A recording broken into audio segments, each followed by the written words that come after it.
오늘은 7월의 미션인 스피킹에 대한 영상을 제가 준비를 했는데요. 두려움을 없애고 스피킹 연습을 하는데 도움이 되는 7가지 팁을 제가 알려드릴 거예요. Hi everyone! Buenas tardes! 안녕하세요 여러분, 손미나입니다. 오늘은 7월의 미션인 스피킹에 대한 영상을 제가 준비를 했는데요. 지금 당장 말하기를 해보고 싶다. 기다릴 수가 없다. 지금 바로 시작하고 싶다. 이런 분들은 제가 얼마 전에 올려드린 스피킹 연습, 지금 바로 재밌게 하려면 4-3 법칙을 기억하세요 라는 영상이 있습니다. 그 영상도 함께 참고를 해 주시면 되고요. 오늘은 근본적인 말하기 연습에 대한 얘기를 해보려고 해요. 외국어 말하기.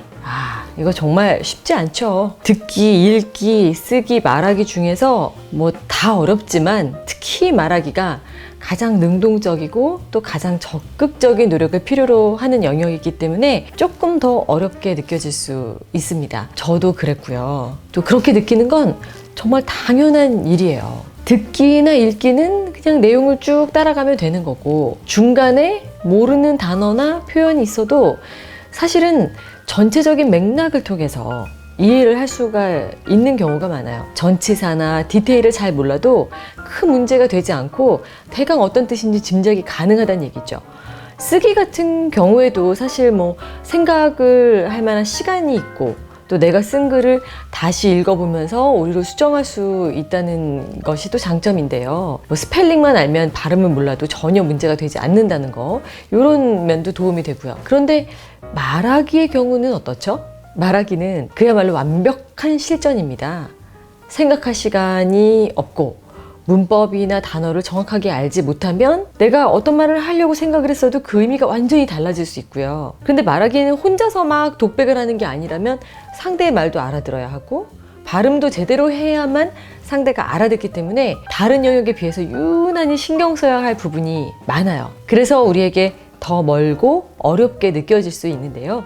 오늘은 두려움을 없애고 스피킹 연습을 하는데 도움이 되는 7가지 팁을 제가 알려드릴 거예요. 첫 번째는요, 조급함을 버리고 조금씩 꾸준히 해야 한다는 거예요. 너무 당연한 얘기일 수 있지만 뭔가 열심히 하고 있는 것 같은데 변화를 못 느끼면 사람은 조급해져요. 근데 이건요, 다이어트랑 비슷하다고 생각하시면 딱 맞습니다. 하루아침에 확 달라질 수 없잖아요. 시작한 지 얼마 안 돼서 욕심은 많고 또 빨리 잘하고 싶은데 드라마틱한 변화가 느껴지지 않아서 우리는 조급함을 느끼곤 하죠. 이럴 때 큰 목표만 바라보지 마시고 그 목표를 작은 목표들로 잘게 쪼개서 실현 가능성을 높여보는 게 방법이에요. 그리고 무리한 계획은 절대 세우지 마시고요. 좀 장기적인 시각으로 봐야 됩니다.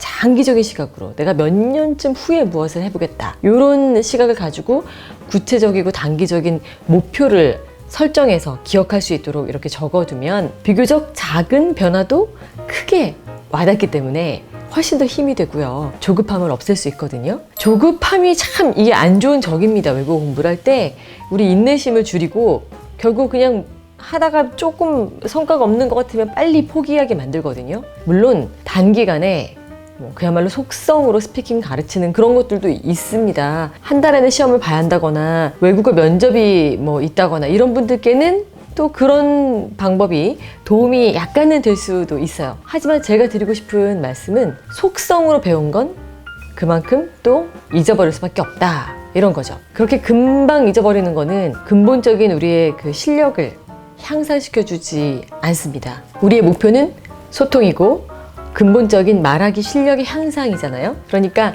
지금 당장 내 눈앞에서 변화를 못 느낀다 하더라도 꾸준히 조금씩이라도 말하기 연습을 계속 참을성을 가지고 해나가는 거, 이게 정말 중요하거든요. 두 번째 팁은 무작정 말하는 거예요. 아는 단어가 많지 않다? 괜찮아요. 실수 다 많이 하는데 그것도 괜찮아요.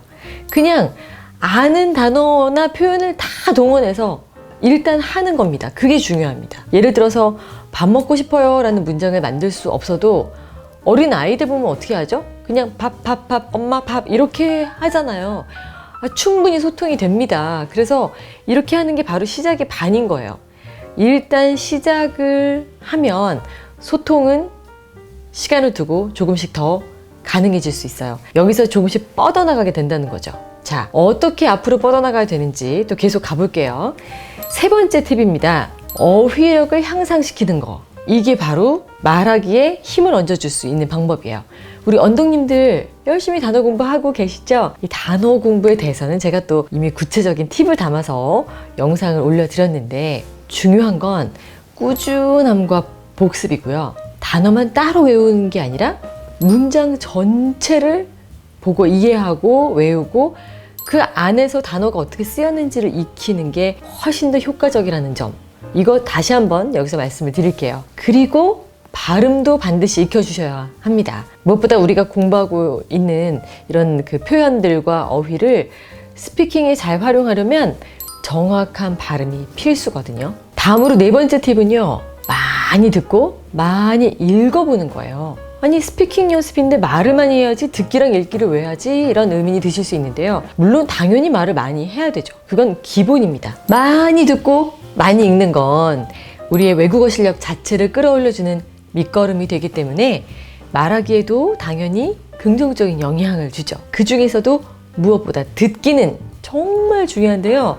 발음과 억양 등을 익힐 수 있기 때문이에요. 사실 외국어 말하기는 단순히 나 혼자 하는 게 아니라 누군가와 소통하고 상호작용을 하는 과정인 만큼 상대가 뭐라고 말을 했는지 알아듣지 못하면 그 다음에 내가 무슨 말을 해야 되는 건지를 아예 알 수가 없어서 시작조차 할 수가 없잖아요. 바로 이런 면에서 쉐도잉이라는 거 여러분 들어보셨죠? 이 쉐도잉은 정말 도움이 많이 되는데요. 저는 단순히 따라하는 쉐도잉에서 한 단계 더 나아가서 스토리텔링을 해보시는 걸 추천드려요.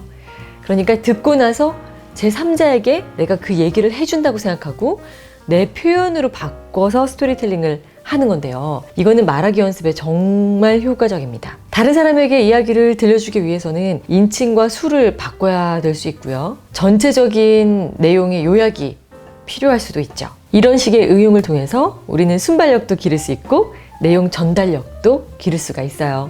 또 읽기의 경우에는 큰 소리로 읽는 게 말하기 연습에 도움이 될 수 있어요. 여러분 독해만 생각하셨다면 제가 여기서 말씀드리는 읽기는 소리내어 읽기입니다. 읽다가 한 번씩은 외워서 마치 내가 내 얘기를 하는 것처럼 자연스럽게 해보는 것도 아주 크게 도움이 되고요. 여러분 꼭 한번 실천해 보시기를 제가 추천드려요. 다음 5번째 팁은요, 발음에 조금 더 신경을 쓰자 이겁니다. 조금 전에도 말씀을 드렸지만 발음은 의사소통을 원활하게 해주는 요소 중에 하나예요. 정확한 발음을 일단 내가 알아야 정확하게 알아듣고 또 정확하게 알아들어야 제대로 전달을 할 수 있으니까요. 발음을 정확히 하는 것만으로도 많은 자신감도 얻을 수 있죠. 여기서 제가 발음을 강조하는 건 원어민 발음과 같아질 때까지 그냥 발음에만 모든 걸 올인하자 이런 얘기는 아니에요. 원어민이 아닌 입장에서는 거의 불가능한 일이고요. 그건 이 발음이 중요하다는 거는 말 그대로 소통을 원활하게 하기 위해서고요. 누가 더 발음이 좋은지 경쟁하기 위해서는 아니기 때문에 잘 알아들을 수 있는 발음이면 그냥 충분합니다. 실제로 영어에도 다양한 발음과 억양이 존재하잖아요. 미국 영어, 또 영국 영어가 다르고 호주 영어 다르고 남아프리카 공화국의 영어는 또 발음이 조금 다르죠. 그러니까 영어를 하는 사람이라면 국적을 불문하고 누구나 알아들을 수 있을 만한 발음을 할 수 있도록 신경 쓰고 연습하는 과정이 중요하다고 말씀을 드리고 싶어요. 6번째는요, 다양한 말하기 기회를 직접 만드는 건데요. 어학연수를 하러 해외 가면 정말 많은 사람들을 만나고 매일 영어로 말할 기회가 있지만 국내에서 외국어 공부를 하고 계시다면 말하기 연습을 할 기회가 좀 부족하죠. 그런 만큼 더 적극적으로 기회를 만들어 보시는 게 중요해요. 여기서 기회를 만든다는 건 거창한 일이 아니에요. 매일 외국어로 대화를 같이 해줄 상대가 없는 경우에 어떻게 하면 꾸준히 외국어를 공부할 수 있을까, 이런 걸 고민하는 과정을 열심히 하시라는 거예요. 제가 추천드리는 방법 중에 하나는 조금 전에도 말씀드렸듯이 누군가에게 이야기를 들려준다고 가정하고 귀로 듣는 모든 이야기를 스토리텔링을 해보는 방법이 있고요. 또 다른 방법은 매일 간단한 주제를 정해서 그 주제에 대해서 짧게 내 의견을 말해보는 방법이 있죠. 정말 간단한 주제도 좋아요. 예를 들면 길을 걷다가 편의점이 눈에 들어왔어요.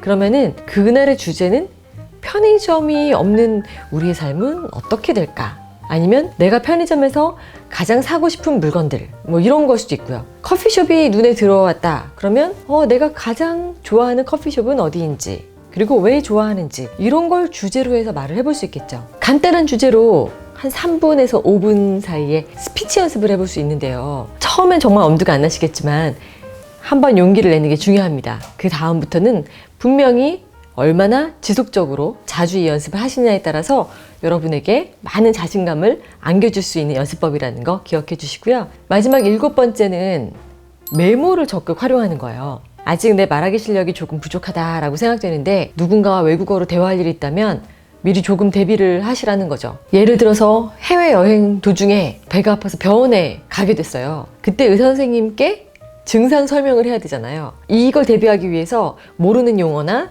아니면은 의학 용어, 또 표현 이런 거를 간단히 메모에 적어가지고 가면은 실전에 도움이 되겠죠. 이미 그런 단어들을 머릿속에 넣고 있으면 두려움을 줄일 수 있고 빠뜨리는 내용 없이 더 침착하게 말을 할 수 있기 때문에 이거는 진짜 가서 한번 이렇게 의사 선생님하고 대화하는 기회를 갖게 되면 자신감을 갖게 되는데 좋은 계기가 되거든요. 개인적으로 이렇게 뭔가 메모장을 이용해서 단어들을 미리 대비하고 준비하는 이런 습관은 아주 좋은 방법이라고 생각합니다. 이런 거 하나 가지고 있잖아요. 그럼 어디선가 새로운 표현을 들었거나 내가 한 실수를 깨닫게 되면 그런 걸 또 옆에다 참고해서 적어 놓을 수도 있고요. 갑자기 누군가와 대화를 하는데 며칠 전에 적어놨던 게 궁금해 할 땐 꺼내서 볼 수도 있겠죠. 자, 이렇게 스피킹 연습에 도움이 되는 구체적인 팁들을 알아봤는데 여러분 어떠셨나요? 스피킹은 실전이에요. 아무리 외국어 실력이 많이 쌓여 있어도 실제로 자꾸만 해보지 않으면 늘지 않아요. 반드시 말을